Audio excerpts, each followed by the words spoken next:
Most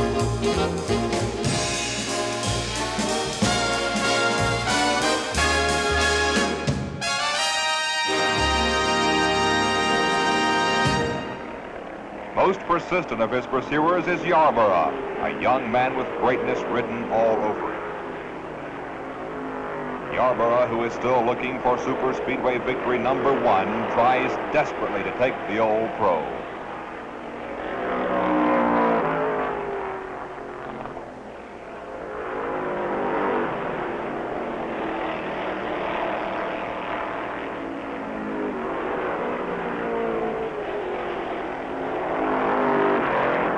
Classic battle.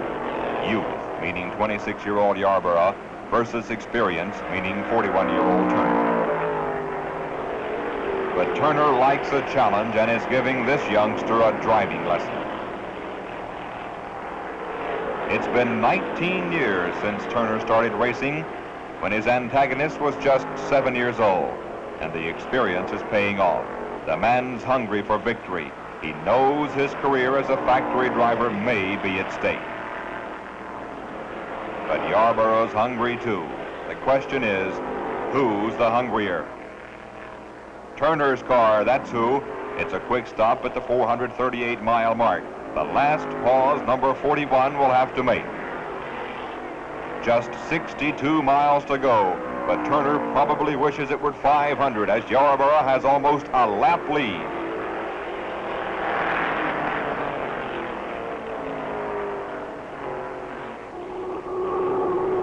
Again, Turner goes into the first turn too hard. Maybe the sun is becoming a factor, as all drivers feared it would before the start.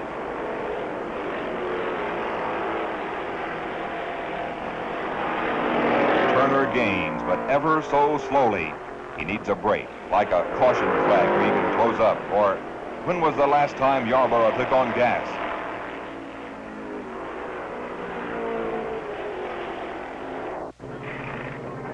Too long ago is the signal, as Yarborough has to stop. It's quick, just 12 seconds for 10 gallons of gas. But the new leader on lap 474 is Turner.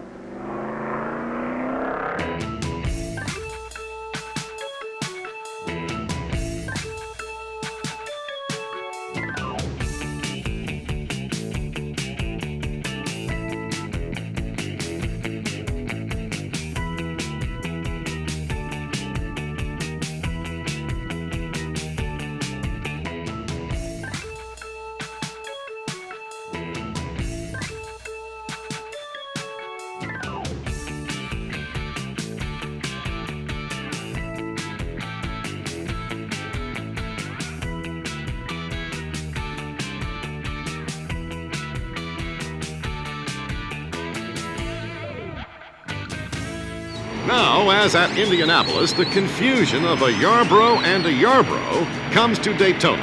The year is 1968. Cale Yarborough starts from the pole position. He won with a speed of 189 miles per hour, which is 46 miles per hour more than Cotton Owens' pole speed of a decade ago. Here, as speed increases a little each year, the drivers must sharpen reflexes, stay in good physical condition in order to react fast and stay sharp over the long grind.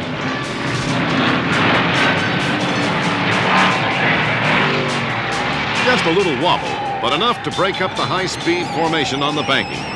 It's interesting to observe, however, experts taking corrective measures to minimize what might have otherwise been a catastrophe. The high-speed duel continues as 94,800 fans in person and 20 million others on closed-circuit television watch. Jim Hurtubise narrowly escapes a crash and a bath. His car stops just short of the lake. Then it's Cale Yarborough first, Leroy Yarborough second. 1 second difference. Never greater, never less. Like they were wired together.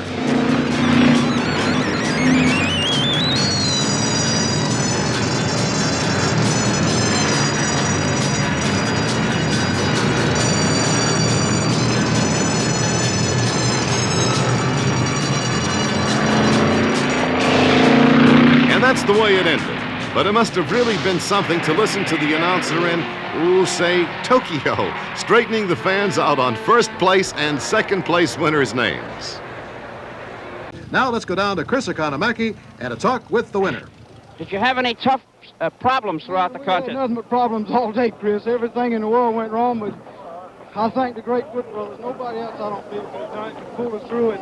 Most of all, thank Ford Motor Company and Firestone Tires, and most of all, the good Lord. Without him, we couldn't have done it. What about that hole in the radiator?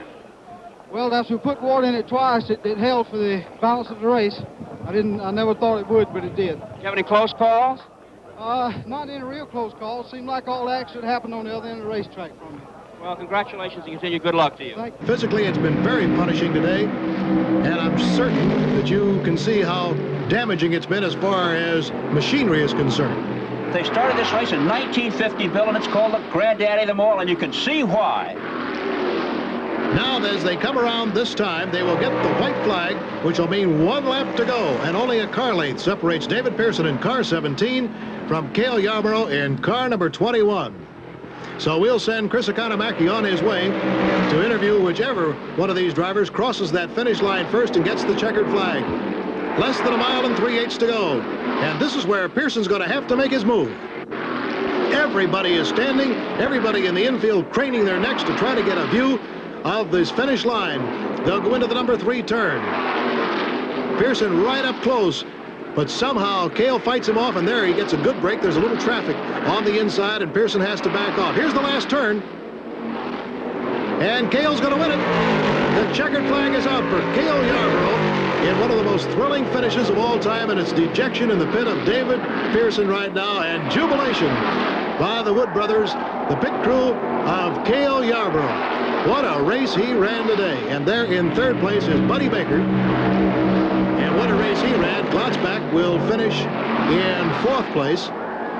And here comes Cale Yarborough, battered and worn and undoubtedly very tired.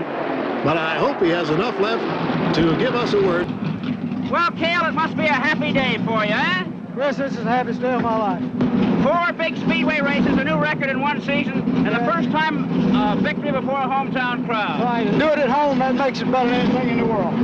Cale, what about the car? It looks battered on both sides. What kind of a race was it? It was a pretty rough race all day long. It's the hardest race I ever ran, I think. How are your hands? Total. Well, there you have it. Cale Yarborough, winner of the Southern 500, winner of 4 big speedway races. The 1976 season of NASCAR, the big leagues of stock car racing, has gone as far as it can. This is the 30th and last race of the year, and the championship has yet to be determined. To be honest, though, it isn't very far away.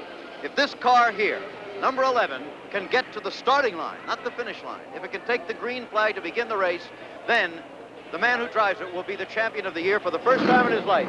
And that's Cale Yarborough. Stand right here. Cale, just got to get it to the green flag. Right. That's all we got to do, Jim. It's been a long, hard season. This is the race I've been looking for all year, the last one. Once in a while, a man gets a year where he makes no mistakes. In addition to making no mistakes in the race course, you were a very early supporter of Jimmy Carter, and you went and won your own election in a landslide, right? Well, it's been a good year all the way around. We got Jimmy Carter president. We're going to end up champion. You can't ask for any more. And so Cale Yarborough will get in the car for the last time in 1976. All he's got to do is make it through the pace laps and to the green flag for the start, and he will have won it. And here they come right now, Chris. Headed for the start. They're going to get the green flag on this hazy, smoggy day in California. That's Pearson down low on the right of your screen. Marcus right alongside of him. Headed for the start of the Ontario 500. They're very close, Jim. Despite 29 Chevys in the field, it's a Mercury, a Dodge, a Chevrolet, and a Ford in the top 4 places, and Marcus urges ahead. He certainly does. Marcus hit the red car, number 71, and down low it's Cale Yarborough, car number 11 there, squeezing David Pearson back. Pearson, who is on the pole, is now dropped back to third place, and closing on him at the moment is number 15, Buddy Baker. Coming for the white flag, which means 1 lap to go.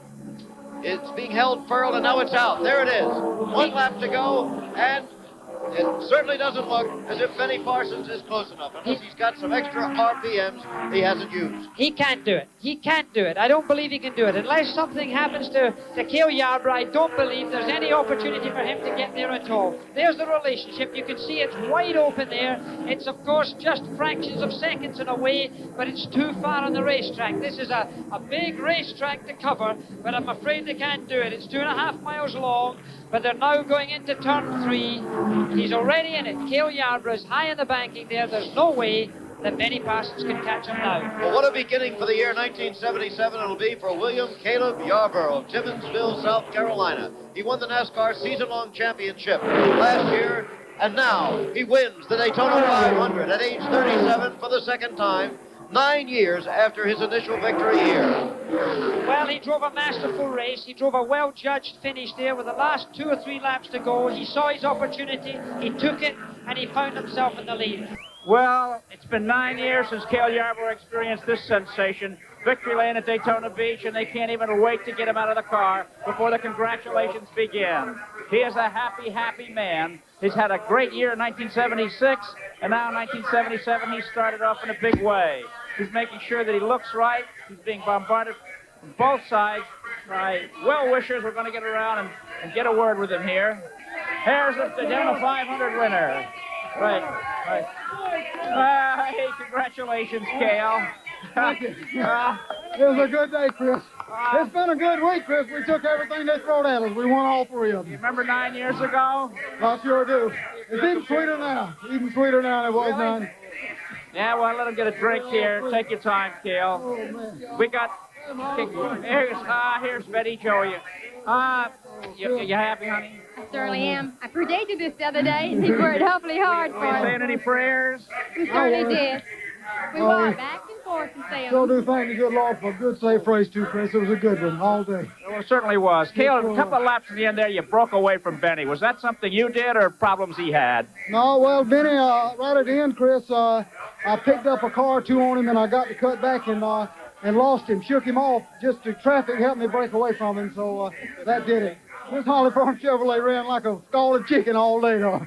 What was going through your mind the last 5 laps, Cale? Well, all I could say, was, Lord, just let it hold together.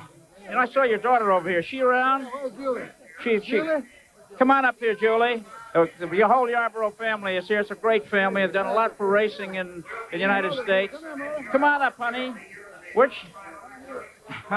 is hard to find. And who's this, Cale? This is not your daughter. It's your mother. Hi, Mrs. This is the Yarborough. happiest day of my life, other than when he was born and they said it's a boy. Oh, it really is. There's no place in an auto race like Victory Lane. Okay, from Victory Lane, back to you, Jim. Last time around, speed at over 190 miles per hour. A.J. Boyd's red car is in third, a lap down. Skip Manning has appropriated fourth with that high attrition rate at the end of the race. And Manning is trying for third on the inside. Here they are in turn 3, headed for 4. Baker in front. In second, that white car. That is Cale Yarborough, and he drops to the inside. Headed to the tri-oval, side by side. A.J. Boyd comes high. It is Cale Yarborough breaking in front. Yarborough pulling away by 8 car lengths. Cale Yarborough will win the Alabama 500. Buddy Baker in second. A.J. Boyd finishing in third, Manning in fourth. A sad time for David If's Buddy Baker crew. And what a glorious moment for the Junior Johnson crew of car number 11, driven to victory by Cale Yarborough here today. 3 hours, 7 minutes, and 53 seconds, averaging 159 miles per hour.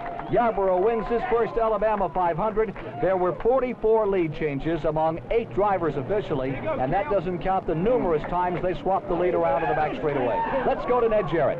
Cale Yarborough, a nifty move on that last lap. Well, Ned, I just want to thank the good Lord for a good, safe race today, but the car ran real good all day, and I just, tried to play it cool. I knew if I'd keep my cool and wait to the last lap that I thought I could beat him, so I did. I wanted to try him down the backstretch, but I knew better, so I just waited to the last lap. And when you finally made your move, did you feel it was too early or maybe too late? I felt it was just the right time, then.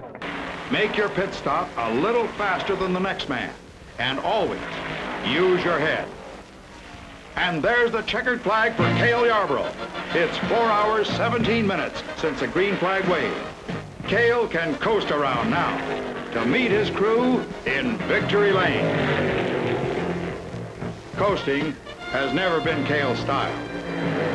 13 years ago, Cale was charging for the lead when this racetrack almost chewed him up and spit out the pieces. He was running wheel to wheel with Sam McQuagg when suddenly Cale Yarborough went flying out of this racetrack.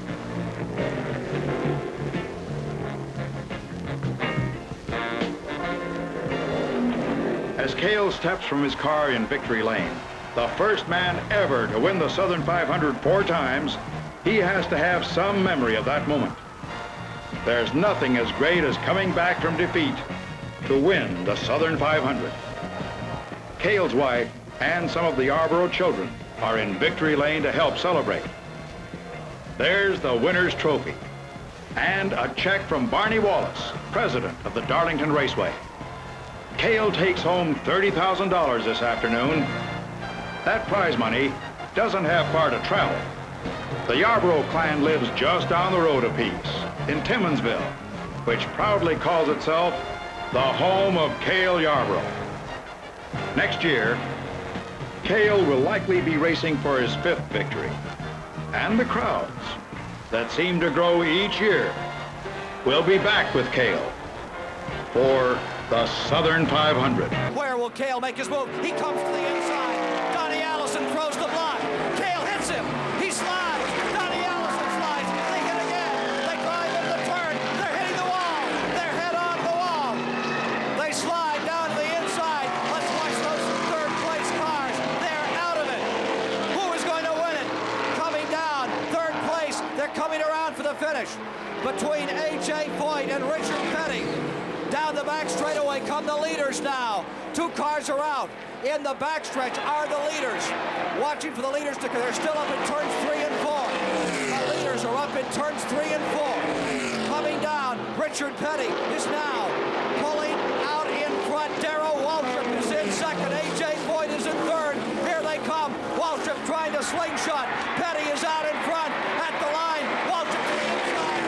Petty wins it. And there's a fight between Cale Yarborough and Donnie Allison. The tempers overflowing. They're angry. They know they have lost. And what a bitter defeat. A couple of very hard men, very hardly upset. And Bobby Allison is stopped by his brother to help. There's Bobby Allison's car, number 15. They're leading them away. Cale Yarborough there. Very upset, very upset. Then Cale Yarborough began to show the muscle in his Valvoline Buick, number 27. He was the leader at the 400-mile mark. It was a 4-car battle right down to the wire after the last caution came out, with Cale Yarborough, Richard Petty, Dale Earnhardt, and Bill Elliott. Earnhardt and Elliott were driving Fords, while Petty was in a Pontiac and Yarborough in a Buick. But at the end, Cale Yarborough held off, charging Richard Petty, and won his 5th Southern 500. You know, I won a lot of races almost all over the world, and winning here at home is almost the best, even almost better than the first one. Winning this 5th one is just absolutely fantastic. And this had to be one of the toughest ones, too, for you. It was, Ned. You know, the car ran super good all day, but we got behind. We kept getting behind on every stop, and the competition was so keen that it just wasn't any way to run back up to the front. So I just stayed behind all day and finally worked our way to the front, and we stayed there. Right there, Caleb.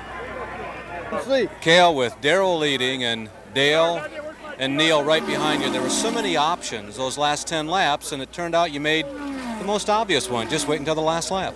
Well, that's, you know, I thought about it a lot. I really didn't know exactly what to do. I felt like that I could have passed Darrell and maybe held him off on that last lap. I didn't think probably he could get around me, but I felt like I had a sure thing sitting there in second, and if everybody would let me stay there. So I kept watching everybody, and had they made a move earlier, I would have also, but it ended up just like I planned it.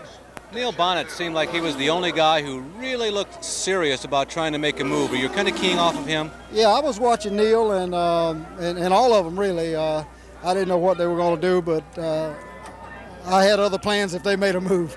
Did you feel like that you were in control most of the race? It just seemed that about halfway through you could do just about what you wanted to do. The car ran so good. I don't think I've ever run a race here that I knew that anytime I wanted to go to the front, I could go.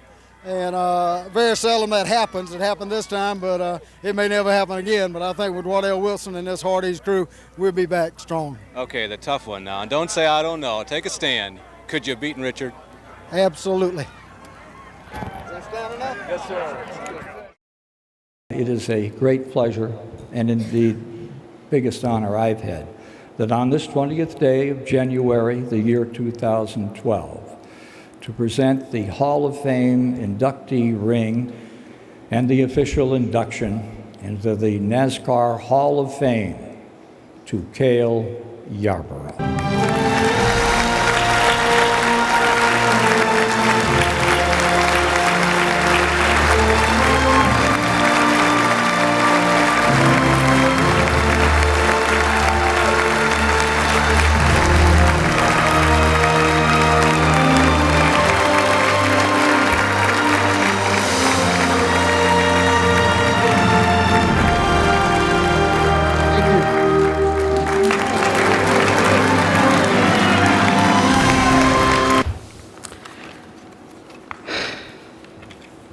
You know,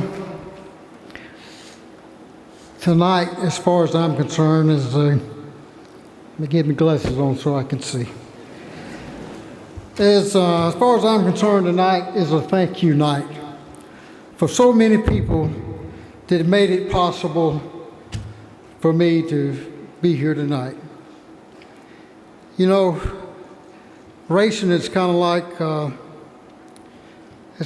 like a big, tall ladder. When you begin, you start off on the bottom step of that ladder. And it's a long, hard climb to the top. Let me tell you, after I got through with Harry Near, I formed my own team, like Darrell did and Buddy did and all of us did. And boy, that was a big mistake, I'll tell you. And I drove part-time, and I had different drivers. I got Dale Jarrett started, and all. And I never could win a race in my car. I could win in everybody else's car, but never did win in my car. The only race I won as a team owner was with John Andretti. We won the Firecracker 400, and sometime, what year was it? I forgot. But we won that one year, and John's here tonight, and it was good to see him. But once again, I just want to thank my family. I want to thank my friends. I want to thank my fans. I want to thank the people that voted for me. And I want to thank NASCAR. But most of all, thank you, Lord. Thank you.